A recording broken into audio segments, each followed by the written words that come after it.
Em abril desse ano eu publiquei um vídeo aqui no meu canal que falava sobre uma investigação que foi feita no ano de 1901 pelo jornal carioca A Tribuna sobre a questão dos tesouros jesuítas no Brasil, sobre as histórias, sobre as lendas, sobre as narrativas que se construíram a respeito desse assunto.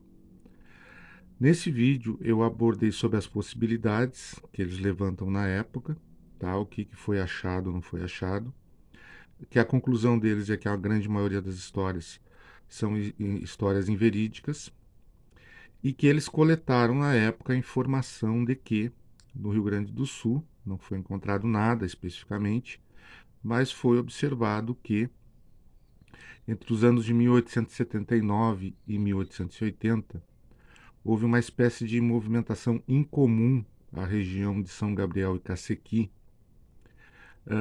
de padres jesuítas oriundos da Espanha que fizeram lá visitas, 23 visitas mais especificamente, no qual não ficou muito bem esclarecido uma missão religiosa clara, não é formação de colégio, de convento, de capela, seja lá o que for, tá? Eu estou fazendo esse outro vídeo aqui como um complemento em cima de algumas outras informações que chegaram até a mim, até mesmo pela repercussão que teve aquele vídeo. No caso específico do Rio Grande do Sul e dessa menção à região de São Gabriel e Cacequi, eu vou antecipar algumas coisas assim.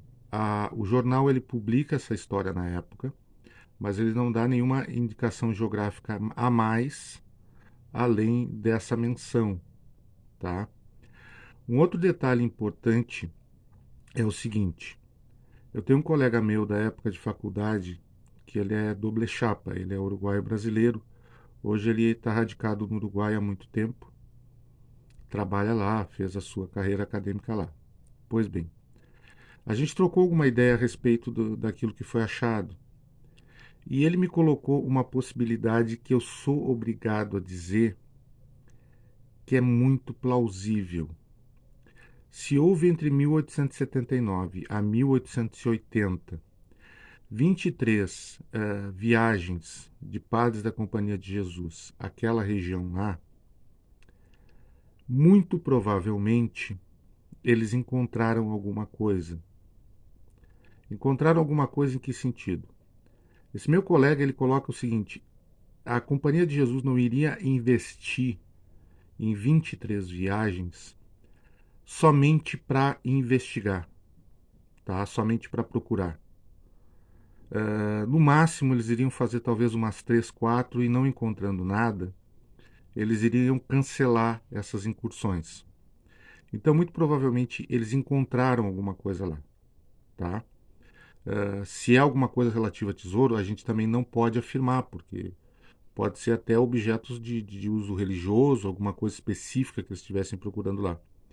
Mas esse meu colega ele levanta a hipótese bem plausível é de que, na verdade, parte dessas viagens já seja uma viagem de retorno com alguma coisa que eles encontraram lá.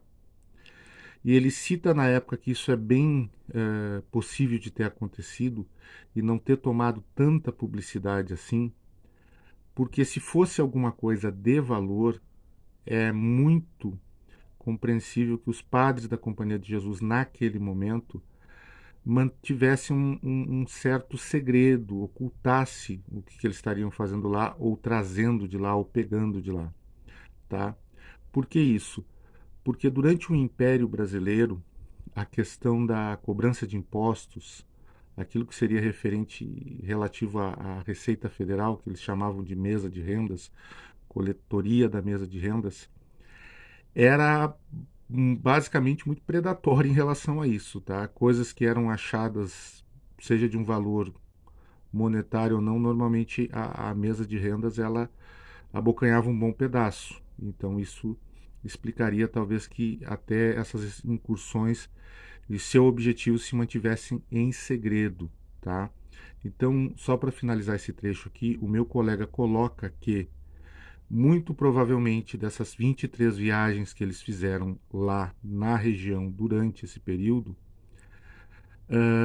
a grande maioria, tá, não foi mais para procurar alguma coisa, mas já foi para trazer, levar alguma coisa.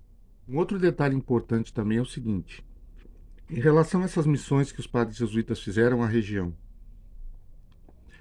indicação geográfica precisa sobre localidades, sobre acidentes geográficos que eles possam ter percorrido lá, locais que eles possam ter encontrado, e até mesmo o objetivo dessas missões, isso não vai ser encontrado no Brasil, tá? Porque tudo indica que foi uma coisa feita, de certa forma,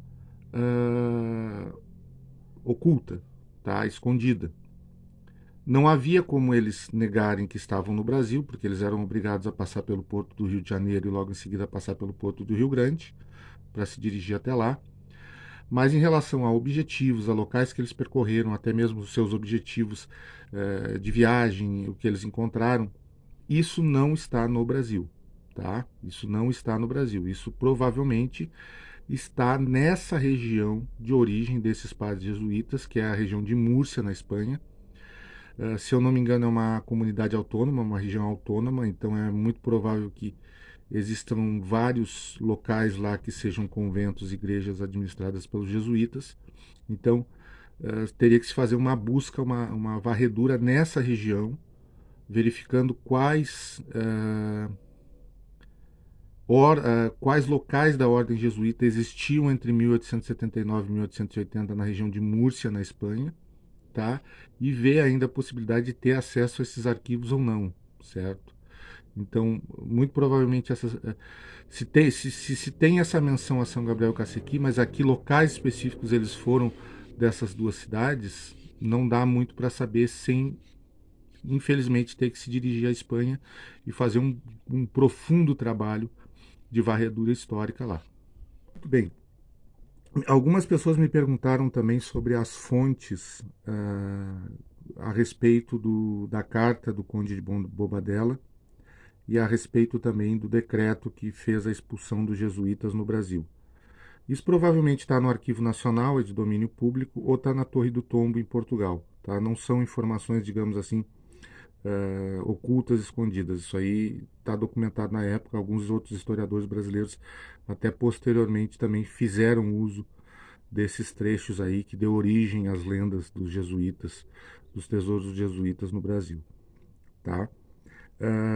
Só um último detalhe que eu vou colocar, também por indicação desse meu colega, ele me passou um autor mexicano chamado Agustín Paredes, tá? Que não tem nada a ver aqui com a América do Sul, mas ele fala mais ou menos alguma coisa relativa ao México, que aconteceu um processo, digamos assim, semelhante no que diz respeito a, durante o século XIX, já com o México independente, Estados Unidos da América, enfim, a maioria dos países do continente americano independentes, que houveram também esse tipo de missões a determinados locais, com muito pouca informação, só se fazia menção, tá? Onde eles buscavam justamente locais em que estariam enterrados, digamos assim, objetos de interesse deles, tá? Aí não dá para se dizer que era objetos preciosos, metais preciosos, pedras preciosas, não. Mas eram locais de interesse, então isso aconteceu em determinado momento, tá?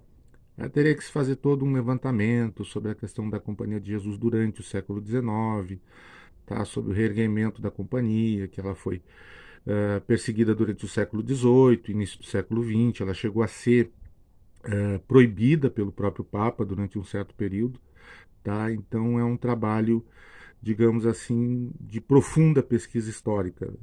E sendo muito sincero, eu não acredito que aqui no Brasil a gente vai encontrar muitas informações, a não ser essas menções esparsas que dão espaço para lenda, para especulação, né?